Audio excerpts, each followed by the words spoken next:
C'est la catastrophe.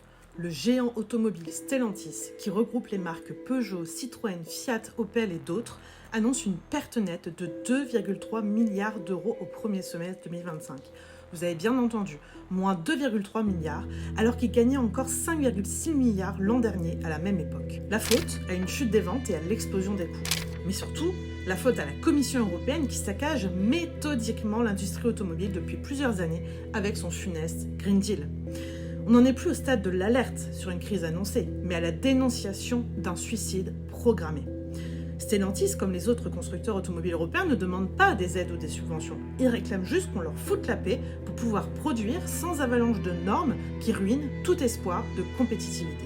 Bruxelles impose une transition idéologique et brutale, coupée du réel, alors que la filière a besoin de temps pour se transformer. Entre les normes toujours plus délirantes, une pression fiscale et réglementaire étouffante, et la guerre menée par la Commission contre le moteur thermique sans aucune alternative viable, et surtout sans demande de la part des automobilistes, comment voulez-vous que les constructeurs automobiles ne foncent pas droit dans le mur ?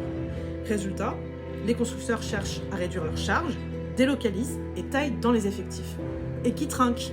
Les salariés, les sous-traitants, et vous, automobilistes français, à qui on propose des voitures toujours plus chères pour compenser les investissements massifs pour respecter les dernières normes bidons inventées par les petits hommes gris bruxellois.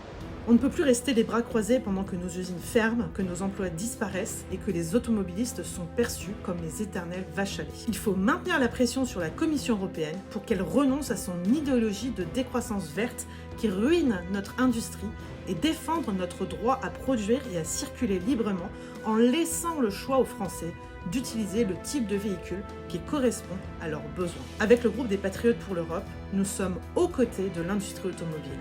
Pas pour des grands discours, mais pour alerter, agir et proposer des alternatives viables qui ne pénaliseront pas les ménages français. Parce qu'il n'y a pas d'écologie sans souveraineté industrielle, il est temps de renouer avec le bon sens à Paris comme à Bruxelles.